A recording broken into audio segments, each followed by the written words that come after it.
రైతు సోదరులకు స్వాగతం. కృష్ణమ్మ వరద ప్రవాహం కొనసాగుతూ ఉంది. ఇక ఎగువ ప్రాంతాల్లో మరలా వర్షాలు మరొకసారి పెద్ద ఎత్తున నమోదవుతూ ఉన్నాయి.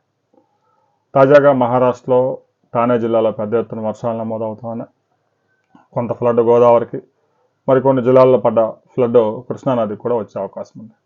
ఇక తాజాగా ఆల్మట్టి డ్యాంకి ఎగువ ప్రాంతాల నుంచి 82,000 క్యూసెక్కుల వరద ఇంకా కంటిన్యూ అవుతూ ఉంది. ఆల్మట్టి డ్యాంలో 123 టీఎంసీల కెపాసిటీలో ఇప్పటికే 122 టీఎంసీల వరద చేరింది. ఇక కేవలం ఒక 1 టీఎంసీ మాత్రమే గ్యాప్ ఉంది. రాబోయే 2-3 గంటల్లో ఒక 1/2 టీఎంసీ వచ్చే అవకాశం ఉంది.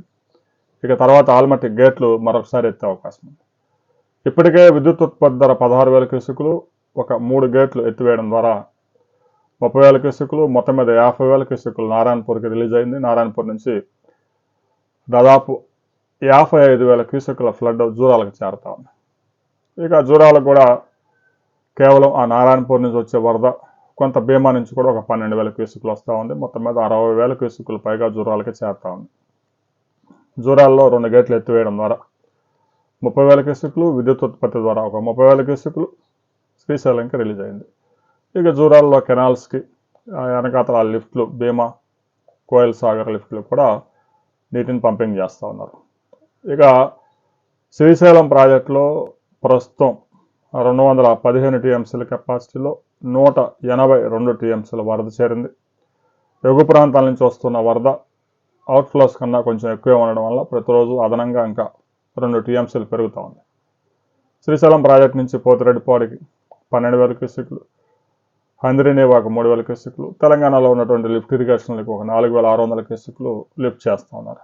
మొత్తం మీద విద్యుత్ ఉత్పత్తి ద్వారా ఒక 30,000 క్యూసెక్కులు శ్రీశైలం నుంచి నాగార్జున సాగర్ కూడా చేరుతా ఉంది. ఈ సీజన్లోనే నాగార్జున సాగర్కి 16 టీఎంసీల వరద చేరింది. 514 నుంచి 517 అడుగులకి వరద చేరింది. ప్రతిరోజు 2.5 టీఎంసీల ఫ్లడ్ ప్రస్తుతం వస్తూ ఉంది. రాబోయే 4-5 రోజుల్లో కర్ణాటక, మహారాష్ట్రలో పెద్ద ఎత్తున వర్షాలు నమోదయ్యే అవకాశం ఉంది అని భారత వాతావరణ శాఖ రిపోర్టులు ఇచ్చేసింది. బంగాళాఖాతంలో ఒడిశా సమీపంలో ఏర్పడిన అల్పపీడన ప్రభావంతో ఋతుపవనాలు చురుగ్గా మారి మహారాష్ట్ర, కర్ణాటక, తెలంగాణ, ఆంధ్రప్రదేశ్లోని ఉత్తరాంధ్రలో, విజయనగరం, విశాఖపట్నం, శ్రీకాకుళం జిల్లాల్లో చాలా ప్రాంతాల్లో మాదిరి వర్షాలు, కొన్ని ప్రాంతాల్లో భారీ వర్షాలు నమోదయ్యే అవకాశం ఉంది. దీనికి సంబంధించి ఈరోజు మధ్యాహ్నం భారత వాతావరణ శాఖ ఒక రిపోర్ట్ రిలీజ్ చేయబోతా ఉంది. ఆ తర్వాత మరిన్ని వివరాలతో మరో వీడియోలో మనం కలుసుకుందాం.